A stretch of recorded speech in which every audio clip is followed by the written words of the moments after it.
बजाजनगर वडगाव कोल्हाटी येथील गट क्रमांक 9 नंबरमधील रहिवाशांना नागरी सुविधांपासून गेल्या अनेक वर्षापासून वंचित राहावं लागत आहे। ग्रामपंचायतीचा टॅक्स भरणा करूनही ग्रामपंचायतीकडून रस्ते, वीज, पाणी, ड्रेनेज लाईनची सुविधा मिळत नसल्याच्या निषेधार्थ महिलांनी पुढाकार घेत उपोषण सुरू केलं आहे। गेल्या अनेक वर्षापासून मूलभूत सुविधांच्या अभावामुळे नागरिकांचे बेहाल झाले आहेत। अनेक वेळा रस्त्यावरून वाहणाऱ्या सांडपाण्याला श्रद्धांजली अर्पण करून प्रशासनाचे लक्ष केंद्रित करण्याचा प्रयत्न केला, पण संबंधित प्रशासनाने याकडे मात्र कानाडोळा केला। वारंवार स्थानिक प्रशासनांना निवेदन देऊनही कुठलीच कारवाई झाली नसल्याचा आरोप उपोषणकर्त्या महिलांनी केलाय। एकीकडे शासन विकास कामांसाठी लाखो रुपये खर्च करत असतानाच एकीकडे मात्र विकास कामांचे 12 वाजले आहेत। भ्रष्टाचारी ग्रामपंचायतींना शासन आळा घालेल का, असा सवाल संतप्त महिलांनी केलाय। संबंधित आमच्या मागण्या तात्काळ मान्य नाही झाल्यास येणाऱ्या निवडणुकीच्या काळात आम्ही मतदानावर बहिष्कार टाकू, अशी प्रतिक्रिया संतप्त महिलांनी दिली। मागच्या वेळेस उपोषण केलं होतं त्यावेळेस पण आमचे हेच मुद्दे होते।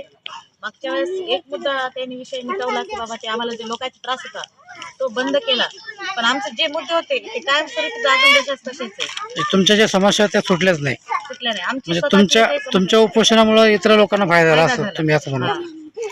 तुमच्या आताच्या मागण्या काय काय, म्हणजे या मागच्या वर्षीच्या प्रलंबित मागण्या?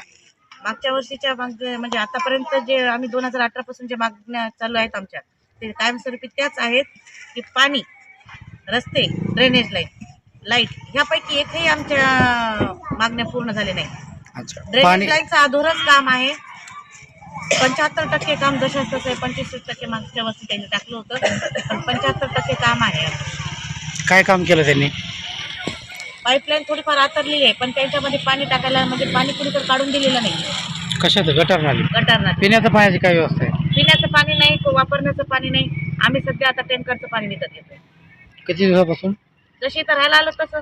किती खर्च आहे तुम्हाला दर महिन्याला? आम्हाला 3-4 हजार, 6 हजार, जशी फॅमिली लहान मोठी असते तसे खर्च आहे। मी असं ऐकलं की पाण्याचा टॅक्स पण ग्रामपंचायत तुमच्याकडून घेते? हो, घेते। आम्ही भरलेला आहे, मी स्वतः भरलेला आहे। कधीपासून भरताय टॅक्स तुम्ही? आम्ही जसे राहायला आलं तसं नील पावती आहे आमच्याकडे। आता पण भरला आम्ही मागच्या वर्षी। अच्छा, सरपंच काय म्हणणे टॅक्स घेऊन पाणी देत नाही? सरपंचाकडनं ग्रामपंचायत मध्ये भरला आम्ही टॅक्स। सरपंचाचं म्हणणं काय आता त्यांना माहिती। नमस्कार, माझं नाव अश्विनी बालेकर। ग्रामपंचायतमध्ये आम्ही आमच्या करपट्टी भरली, नळपट्टी भरल्या, आरोग्याचे पैसे भरले, पण आम्हाला त्या सुविधा त्यांनी उपलब्ध करून दिल्या नाही। त्या ते केव्हा उपलब्ध करून देणार?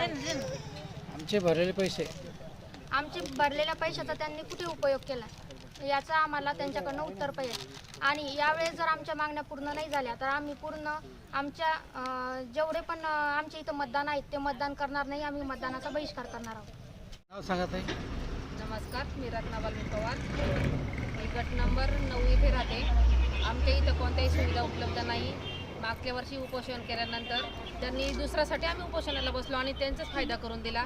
त्यातही आमचे काही होते मुद्दे, तर त्याच्यावर त्यांनी काही चर्चाही केली नाही आणि आमचे मान्य पण केलेलं नाही जेवढं काही आम्हाला पाहिजे होते त्या सुविधा। आजही आम्ही ड्रेनेज लाईट, पाणी या बऱ्याच गोष्टी, रस्ते याच्यापासून आम्ही वंचित आहे आजही। तर तोपर्यंत आमचं होत नाही पूर्ण मागण्या, तोपर्यंत आम्ही उपोषण काय बंद करणार नाही। आणि उपोषणामध्ये कुणाला काही झालं तर प्रशासन जबाबदार राहील या सगळ्या गोष्टीला। तुम्ही काही प्रतिक्रिया देऊ शकता का ताई? काय नाव तुमचं? नाव सांगा। माझं नाव सीमा पायगन। हां, आम्ही 8 वर्षापासून ग्रामपंचायतमध्ये निवेदन देतोय की आमच्या सोसायटीमध्ये ड्रेनेज पण नाही आहे, पाण्याची पण सोय नाही आहे आणि रस्ते पण व्यवस्थित नाही आहे। पावसाळा असला की आम्ही कुठे जायचं म्हटलं की आम्ही जाऊ शकत नाही, इतके आमचे रोड खराब झालेले आहेत। हां ताई, तुमचं नाव सांगा प्रथम। प्रीती अखिलेश सवई आहे। बरं, काय मागण्या आहे तुमच्या? आमच्या मागण्या आहे की आम्हाला रस्ते नाही आहे, ड्रेनेज लाईन नाही आहे, पाण्याची सुविधा नाही आहे, लाईट नाही आमच्याकडे, चोऱ्या होतात।